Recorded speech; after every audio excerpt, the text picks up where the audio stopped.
يا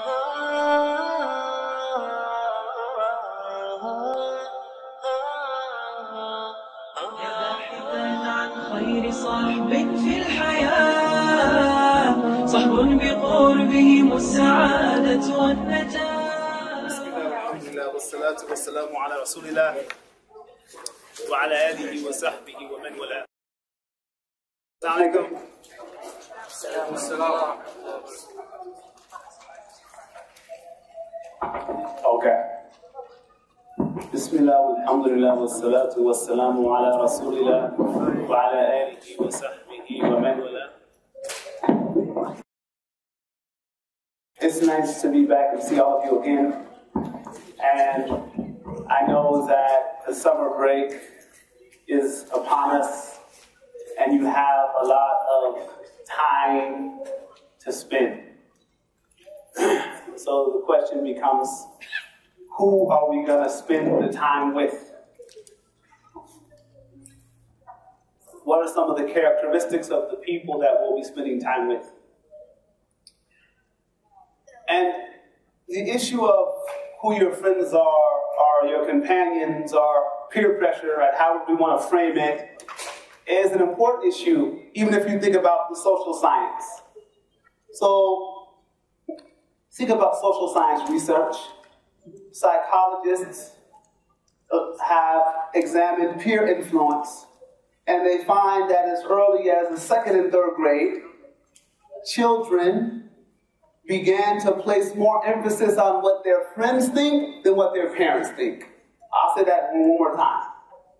For some children as early as the 2nd or 3rd grade, they began to put more emphasis on what some of their friends think than what their parents think. This is why you find some kids may be at school and they may act differently than when they're at home.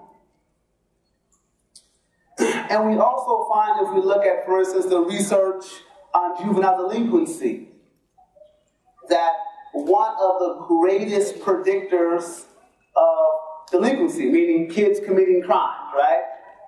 Doing bad things, is association with delinquent peers. Meaning kids who spend time with bad kids are more likely to do bad things. There's a lot of research on this issue. We think about exposure to drugs and alcohol in our society. We find that children who are spending time with certain types of friends are more likely to consume these types of drinks that are haram and things that are haram. They're more likely to do it, and more likely to do it at an earlier age.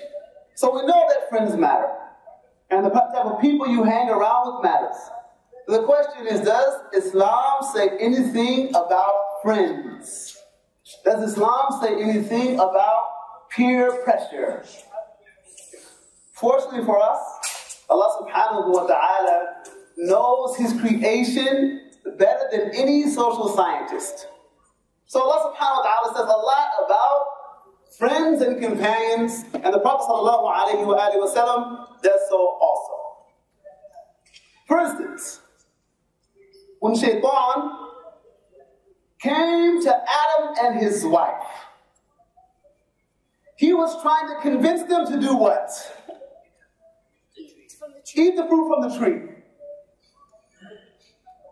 And when he was trying to convince them to take his advice, how did Shaitan describe himself to them? What did he say? Huh? Say it louder. One more time. So, what's the translation of? What does it mean? I advise you. I'm a sincere advisor. So think about this. Shaitan comes to Adam and his wife. They're in Jannah. Allah subhanahu wa ta'ala tells them, stay away from this fruit. And Shaitan comes and says, eat the fruit. And they say, well, we don't know. He says, I'm your friend. I'm your boy. Come on, man. You can trust me. In today's language, right? That's what he says.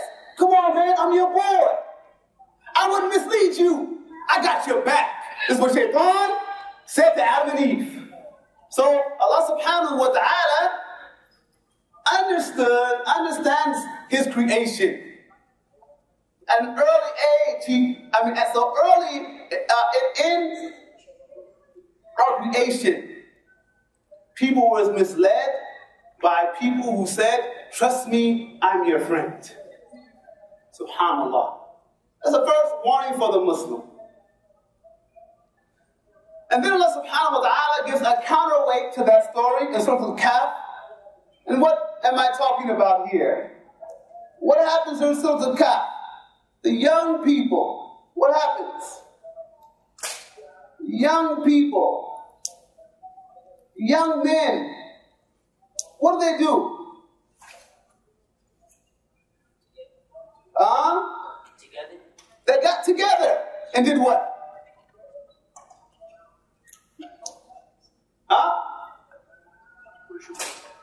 Worship Allah, but they did something else. What they do?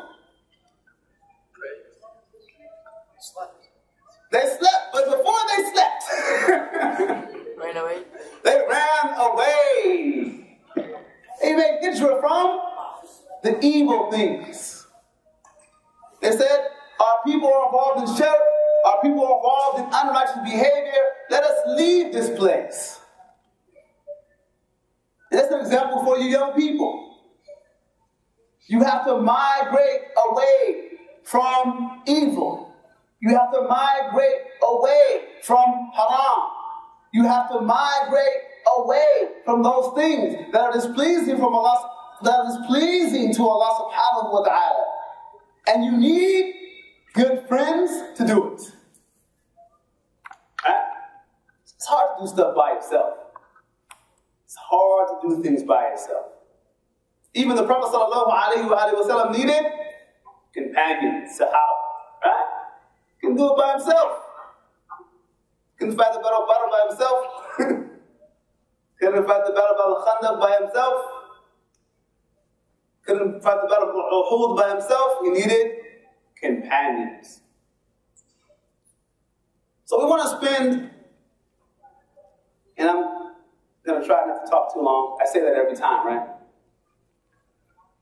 A little time talking about this issue of brotherhood and sisterhood in Islam and some of the characteristics of good friends and bad friends. Some of the characteristics of good friends and bad friends. Before we do that, I want to ask you, because we're going to talk about the Prophet ﷺ said about brotherhood, but before we do that, I want to ask you, what are some characteristics, sisters, of a good friend? Too shy? Good. Brothers, characteristic of a good friend. Respectful. Trust. Honest. Honest. Integrity. Ooh, that's nice. What else? Responsible. Anything else? Pretty good. Caring. Loyal. Kind. Push you to do the good. Say, Akhi, tomorrow's Thursday. Let's fast for the sake of Allah subhanahu wa ta'ala. Right? It's not really Thursday tomorrow, I know. I'm just giving the example. They don't say, hey, your mom is out of town. Let's sneak to this place. They don't say that. They say, Akhi, tomorrow's Thursday. Akhi, let's get up a bit of Hajj together. They push you to do good. And the Prophet ﷺ said a lot about these things. So I want to just read some different ahadith about this issue. About characteristics of good companions. So Abu Hurairah radiallahu anhu relates that Allah's Messenger sallallahu alayhi wa sallam said to have the thoughts of a Muslim is part of worship. To have the thoughts of a Muslim is part of worship. Narrated in Abu Dawud. So this is very important, because one thing that we have to do as Muslims is look to support each other and have good thoughts about our brothers. oftentimes you have two people, they get along, they're good friends, and then they start playing Xbox. And they're very competitive, right? And then whatever the game is, one friend whoops the other in the game. And he says, then they talk bad to each other. Then you say, have you talked to Muhammad? I'm not speaking to Muhammad. Why? He beat me in the Xbox. Oh, this happens. Right? I'm not just making this up. Or you go play soccer, and the brothers get so competitive that then they begin to start thinking bad things about their brother because he beat them in a soccer match. So we have to have good thoughts of our brother. And what this means is that, let's say you spend time with your companion, you should overlook his faults. And think about those good things. So maybe you and your brother get in an argument, but you should say, MashaAllah, the brother has always done this good thing for me and that good thing for me, even though we have this one bad problem, right? So one good example of a good companion is to think good of their brother. Another thing we have to work on as Muslims. Narrated by Abu Dhar, radiallahu anhu, Allah's Messenger sallallahu alayhi wa sallam said, do not disdain a small good deed, even if meeting your brother with a cheerful face. Narrated by Muslim. We have to smile at each other more and be caring and show our love for each other. And at a young age, because you're at a young age, everybody wants to be tough. Come here. You right here. Come here. Yeah, come here. What's your name? Ibrahim. Come on, don't be shy, Ibrahim. Where do you go to school, Ibrahim? Where do you go to school? Huh? So he goes to Salina. And you know, Ibrahim's in the hallway. He's walking like this. Right? He's smiling now. Okay, mashallah. See, a lot of times when we're young, we want people to think we're tough. We want to be bad. Right? Don't nobody mess with me. I'm Ibrahim. What's your last name, Ibrahim? I'm Ibrahim Saeed. Nobody mess with me. Right? But the truth is, the Muslim, when he deals with his brother, thank you, Ibrahim, should have a cheerful face. So think good of your brother and smile with your brother. Another thing, and think about this thing here. This is another thing. It might be easier for the sisters and the brothers, but sisters, you have to do it too. We have to love one another and tell one another that we love each other. This is really hard for the guys, I know. What do you mean? Listen to this story.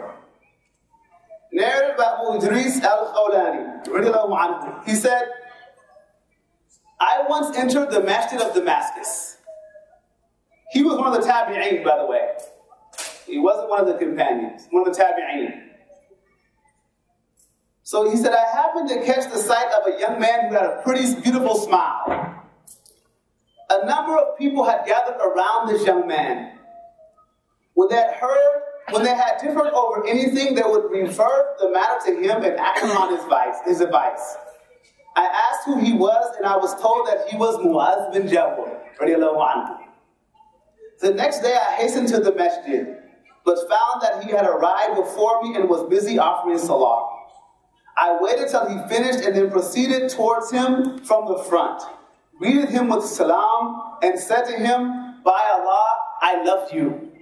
He asked, so Muaz asked, Abu Idris, so Muaz asked, is it for the sake of Allah? He said, yes, it is for the sake of Allah. Then Muaz grabbed him really close and said, is it really for the sake of Allah? He said, yes, it is for the sake of Allah. Then he took hold of his cloak and said, congratulations. For I heard Allah's Messenger sallallahu alayhi wa sallam saying, Allah the Exalted has said, it becomes obligatory upon me to confer my love on those who love one another for my sake, and meet one another for my sake, and spend on one another for my sake. So what does this mean? That if you love your brother for the sake of Allah, Are you meet your brother for the sake of Allah? Are you spending your brother for the sake of Allah? Then he'll love you. Allah will love you. So, as young people say, what do you mean? Well, you need to start at a young age doing halal. Some sisters say, we don't want to do haram. We don't want to go to the prom. So we're all going to just have a sisterhood group for the sake of Allah. What do? We just spend time at this group so that we don't go do haram. Allah will love you for that. So we have to get back to meeting each other and loving each other for the sake of Allah subhanahu wa ta'ala. There's something else we need to talk about. And that is things that good companions don't do. So we talked about the characteristics of a good friend. What about a bad friend? Think about this. Abu Hurairah, radiallahu anhu, said Allah's Messenger sallallahu alayhi wa sallam said, beware of suspicion. What's suspicion?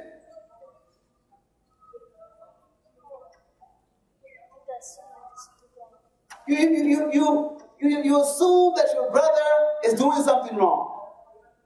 So I just was messing with Ibrahim. So Ibrahim says, he's trying to make me look bad. I'm Ibrahim Saeed. Right?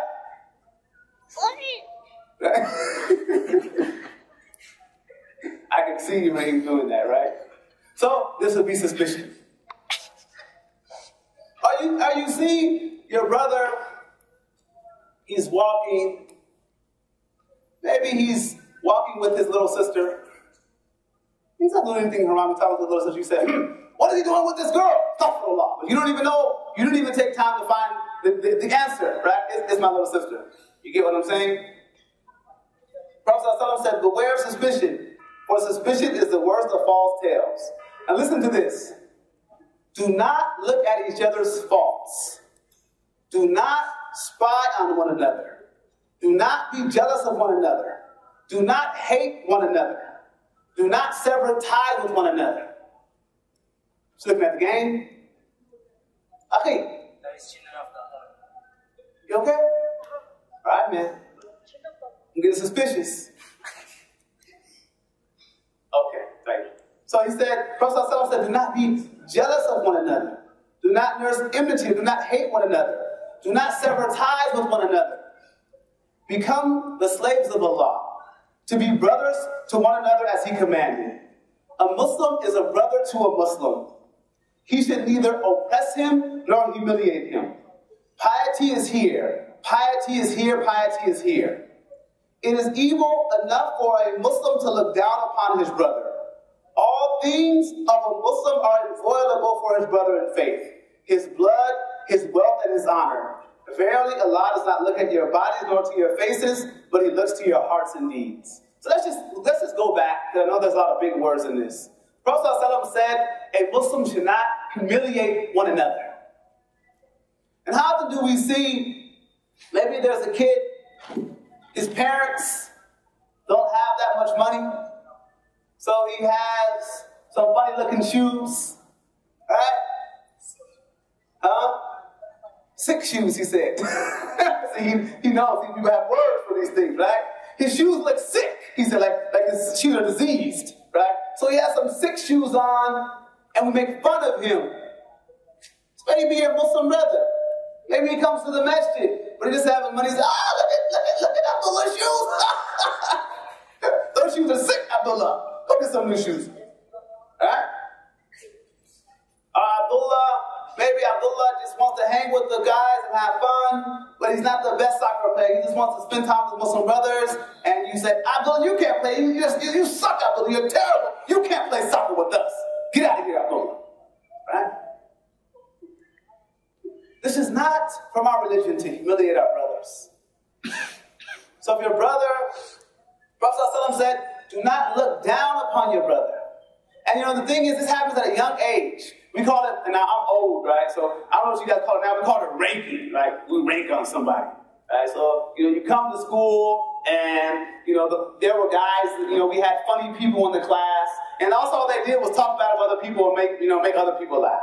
And some of the kids will feel really bad. not want to go to school. They go home crying, right? The Prophet ﷺ said, do not look down upon one another. Do not humiliate one another.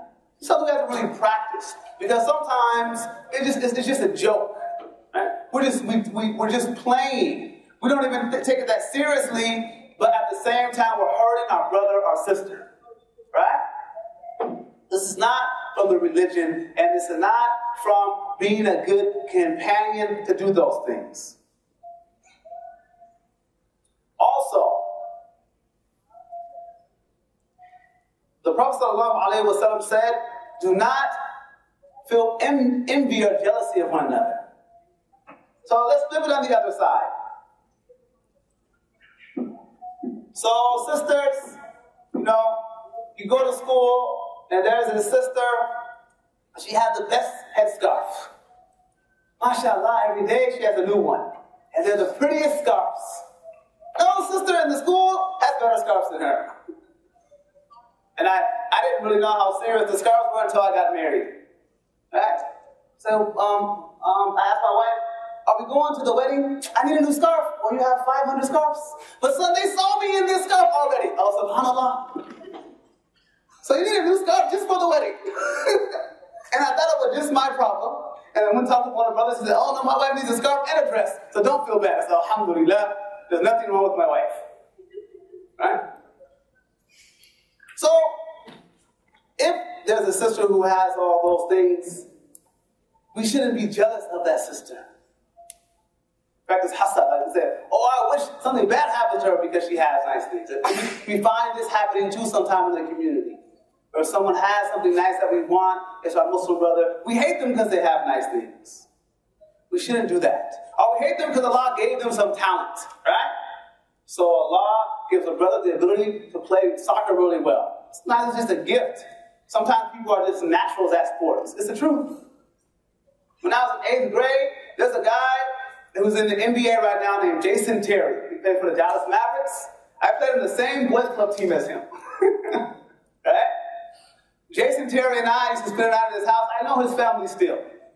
But the thing about Jason was, even at 7th grade, he was just naturally gifted more than everybody. Like, that's something he had. It's strange, but I can honestly say that he, as a young kid, was always better than other people. So Allah sometimes gives people this gift. Right? Shouldn't be jealous.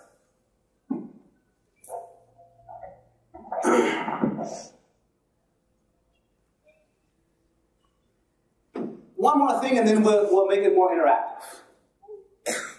We should not be happy when something bad happens to our brother. The Prophet ﷺ said, do not express pleasure at the misfortune of a brother, lest Allah should bestow mercy upon him and make you suffer from a misfortune. Related al Tirmidhi. What this tells us is, we should never, under any circumstance, if we see our Muslim brother, whether far or near some misfortune, something bad happens, we should never say yes. Sometimes you see this happening. Right? You see this happening. Like in Egypt, when they had, and if anybody's Egyptian, it's not personal, because anytime you mention countries, people get mad. I know. Like in Egypt, when they had the soccer match. Remember they had the soccer match? And the people started killing each other over a soccer game. Huh? Algerian and Egyptian. Yeah, it was serious. The people got so mad they started fighting and killing each other over a soccer match. Right? It's happened a couple months ago. And some people are happy. Yeah, they got what they deserve because my team lost. What? Right?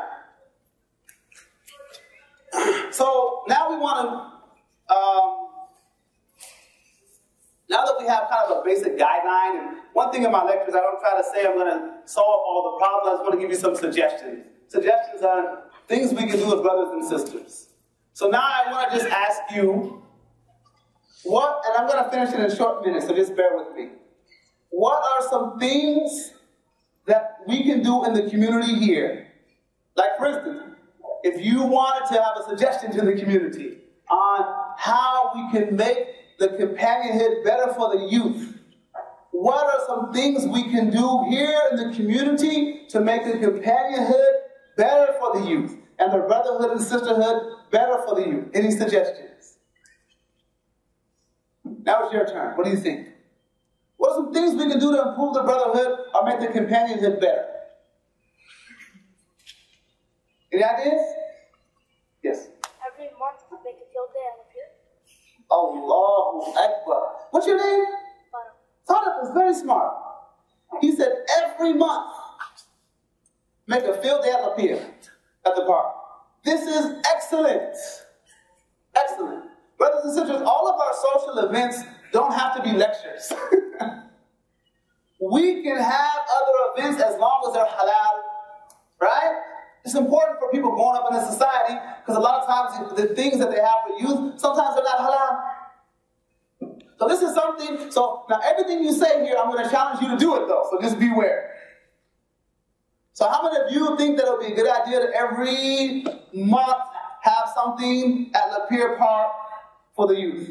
Good idea? Good idea? Okay, so if you raise your hand, I want you to start working on that now. Well, before the winter. And even in the winter, you can go sledding. I don't know if you like to sled, but it's very fun. Okay, what's something else you can do? Oh, it's not like how you said La Pier. It could be any. It could be any park, any place. Any other ideas? Reinforce relationships. Reinforce relationships, beautiful. We should,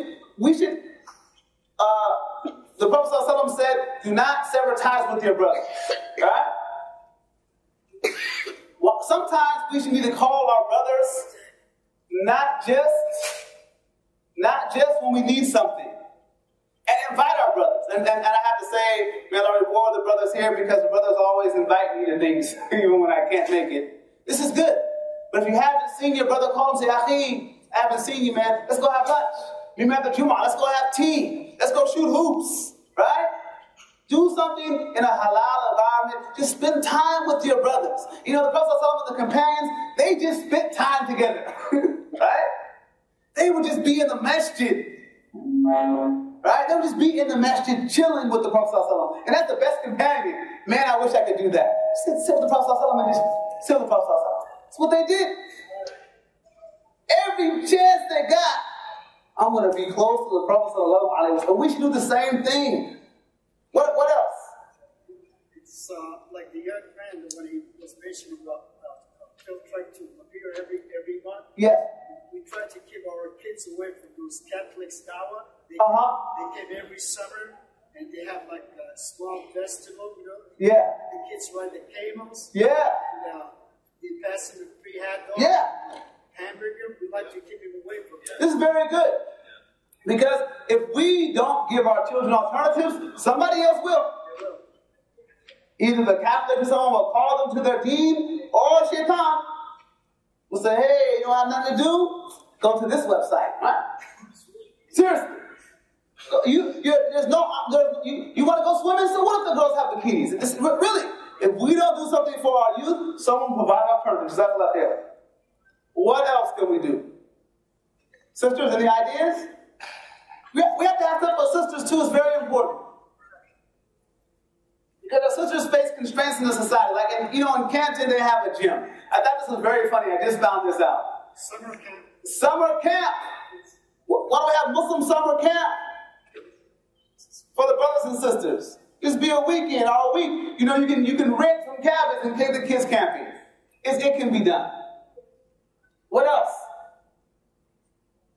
In Canton, every Wednesday, they close the gym. And you won't believe what the sisters do. Any guesses what the sisters do when they close the gym? No. They're sneaking. They play hockey. I don't understand. Halal, it's halal. No men. But I thought it was kind of funny when I heard that. Can you imagine the muhajjab or sister, when he goes in there with the sisters and plays hockey? Allahu Akbar. And so when I found this, I said, how long have you been doing this? They said, we've been doing this for years. The sisters in Canton, they close the gym, no men, and they play hockey, man. And I heard a serious business with those sisters. Right? What else? Now, it doesn't have have to be just social events. We have to balance. We can come together for ibadat too, as Muslims. So young people can say, let's all come together. Ramadan is coming. You're going to have summer break. Say, let's have an iftar for the youth. Right? A youth iftar. Where the youth come and they have an iftar together and they pray tarawih and then they have some social activities after that. Right? So all these, I don't want to make it seem like I have all the answers. I just want you to think as a community about things that we can do for our youth in a halal environment, following those guidelines that the Prophet ﷺ gave us. One thing I think you should have every year, though, is a camping trip for the brothers and sisters. Oh, you say, sounds terrible, huh? You know, when I grew up, I never went camping. But I have children now, so I decided that I wanted to go camping. So I bought a tent. I didn't know what I was doing. For the first several times I was going camping, I was putting the tent wrong. So my brother-in-law told me, what are you doing? I almost broke the tent. I went like 5 times and the tent was wrong. If the wind would have blown, the tent probably would have fell over. But alhamdulillah, it didn't happen like that. So the point I'm making is that even if you've never done something before, you can try something new. You can try something new. Any other suggestions? Okay, so she said workshops. What kind of workshops? Okay, educational workshops. So we don't have to just have lectures in the masjid. Like, for instance, we can have educational workshops in the masjid. How to write an essay, right? How to do a resume, right? These are things that people in the community need. And they can be done in a halal environment. And when you go to your Muslim brother, and your Muslim brother helps you with the resume, that helps the brotherhood and sisterhood. It really does. Say, mashallah, my resume was terrible. Then Brother Mahmoud worked his magic. And then, alhamdulillah, I got 5 job offers. I love Mahmoud. Right? The other thing that you guys can do is collective things to help society. This helps build a brotherhood. Like, we have homeless people, a lot of homeless people in America. You can go feed the needy. Or think about this. We have old families here. Elderly women, maybe a woman is widowed. Why don't some of you get together, about to go mow her lawn? There should not be one elderly woman in this community who has to shovel her snow. Everybody agree with me? And you know, sometimes I see an old woman and she's shoveling her snow. I say, man, may Allah forgive us for this. So there shouldn't be one elderly woman. All you young brothers should get your shovel. Like, oh man, yes. Get your shovels. And Prophet ﷺ said, clearing the path is an act of charity, right? So you go and you clean, you find some elderly people in the community and you mow their lawn and you shovel their snow for the sake of Allah and you come together and you build your brotherhood. The beautiful thing about our religion, and I'll close with this. When I first became Muslim, one of the things that really amazed me is how merciful Allah is and how unlimited the opportunities are for us to seek His pleasure. Literally unlimited if you just decide to do something for His sake. So any act of kindness, any act of good, Allah rewards that and He multiplies every more. When you encourage other people to do something, Allah gives you credit for what they did without taking from their credit. This is like mind-boggling. It's not even logical. Right? For the logical person, it doesn't make any sense. For us, in our limited way, we say, I wouldn't do that for anybody. But Allah is so merciful.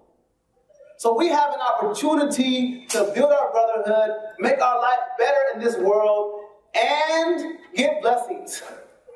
And get hasanat. So, I just want to close by challenging all of you to do at least 3 of those things that we mentioned today this summer. You can't do them all this summer. Okay? I want you brothers and sisters to try to do at least 3 of those things that we discussed, those possibilities. So you can go feed the needy, you can fast together and have iftar, you can go play basketball, you can go camping, you can have a field day. Do 3 of those things together.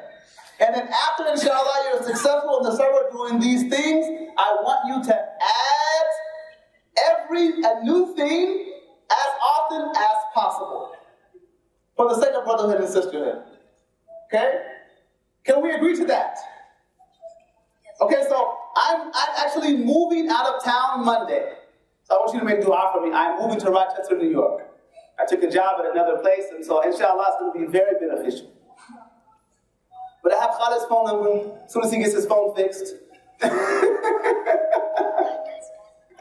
So, if I have to call Khalid and ask him, I will. And by the way, inshallah ta'ala, this place is like a home. The Dix community is like my second home. The Metro Detroit is like my second home. So I'll be back. And so I'm going to be asking, you made a promise today, right? I'm going to be asking you about your promise. Inshallah. So before I close, are there any questions? Yes? You mentioned about suspicious. Yes. Muslim, we all Muslim, we don't have to suspect each other. But this is a Muslim. How come we get suspicious by the government? Huh? How come we get suspicious by the government, especially police officers? How come they're suspicious of us? Yeah, especially, colors. I'm not talking about, Yeah, the truth is they have the wrong idea about Muslims in this society. But this is too much. It's too much. I agree. He said, why do we deal with the police and their suspicion? Let me just say that America has a long history of dealing with minority groups suspiciously. Well, they're minority too, they came from Europe. Yeah, they're minority too, but they forget. The reason they're light skinned. Yeah, no. And black, even if our kids, they're born in the state. Yeah. And they don't have no accent at all. And they still get suspicious. It doesn't matter. Yeah. So, there's a couple things we have to do, and that's a whole other workshop, but there are 2 things I want to mention. There's a suspicion. There are 2 really ways we have to deal with this issue. The first is we have to work to counter stereotypes by changing our behavior, but also challenging those stereotypes, speaking out against those stereotypes. The second thing is, and I know this is tough for the community, and I don't want to get in any trouble. I hope nobody's mad at me when I say this, but we have to stand up for our rights. If there is discrimination in the community, like for instance, not all police are bad, but if the Dearborn police are driving around here, discriminating against our youth, we have to stand up for our rights. We have to demand our rights. Yeah, but if you leave the city, you still be in trouble. Now we get along. When the people live in the city, the officers, they get along with us. But if you go out the city... Yeah, I agree.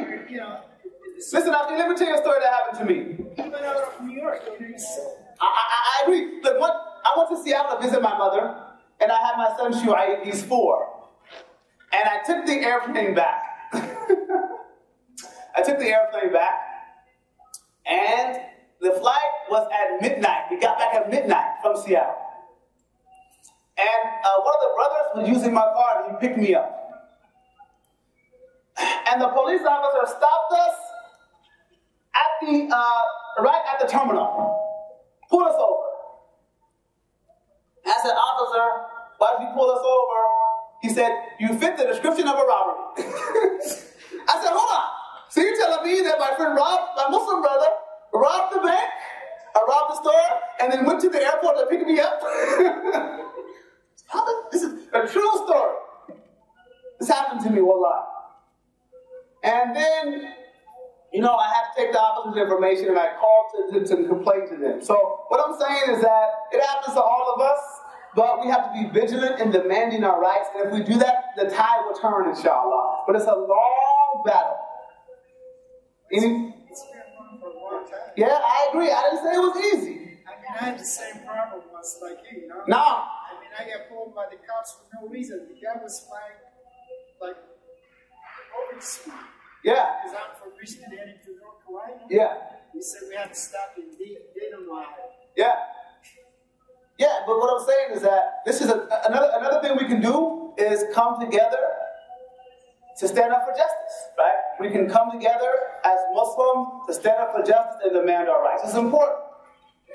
Any other questions? Okay, guys, it's getting late. Thank you for your time. I love all of you for the sake of Allah. I love all of you for the sake of Allah. And I wish the best for you. And I wish the best for this community. And I pray that Allah subhanahu wa ta'ala leaves all of you in a great state. And in a state where you can build good brotherhood and sisterhood. And lead you in a condition to collectively work to change the society in a positive manner. سبحانك اللهم وبحمدك أشهد أن لا إله إلا أنت أستغفرك وأتوب إليك.